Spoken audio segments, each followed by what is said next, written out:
Ay Allah'a nice yollar, al yardan ayrı, lanın ayrı, lanın ayrı, lanın derdin alım.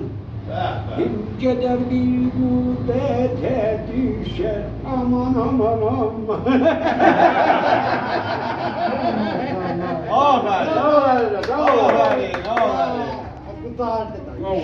Zeki var yani 10 dakika, 10 saniye oldu. Ben sen de bana çabuk. Ay balam da bu değil. Son mintimalli yok. Ama ben vermedim okuma.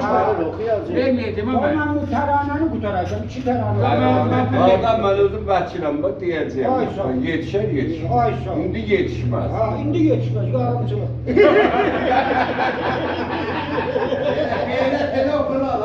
Allah. Bak abi sen okudun ya cevherden ile siket çalan diye bu. Bak ben de 10 bin çıkardılar. 10 bin yok 20 bin. 20 mi? Nereden kaç geçiyor bir de? Ama 20 bin de.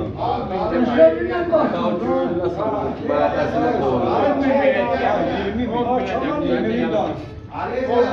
Alacağı 20 aldı. Alın keyfiyetine qəşəng oxusa 20'dir. Göre ya zəif olsa 10. Hala ondan da zayıf olsa 5. Amma təyid elədi, qəşəng yox. Qalın bir oxumayı. Karşıya yok diyor. Geç göre yallah. Ha. Koy valla. Ay hazır. Onu yok. Şu sen. Yok değil onu okuyacak. Hadi geç gör istemiyorum.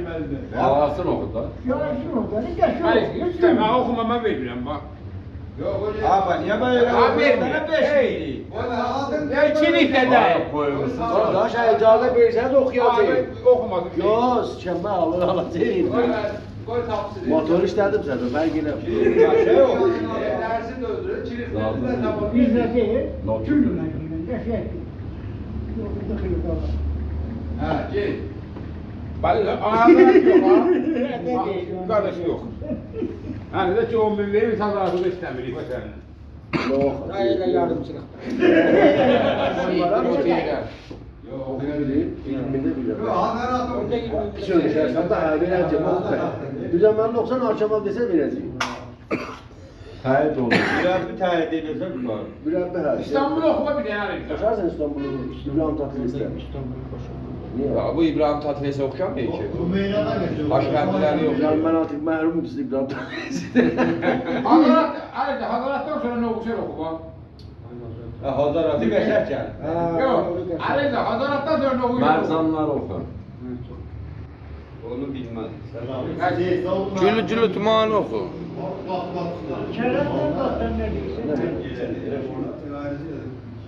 Mərzun yansın. Ay kulak boş. Ha, yok koy bir şey. Günlüğünü yaptan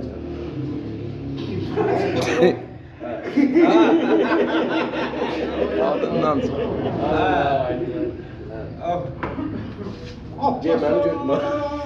Sığarsız dünya sen etibarsız etibarsız ay değirdin dözeceğim garsız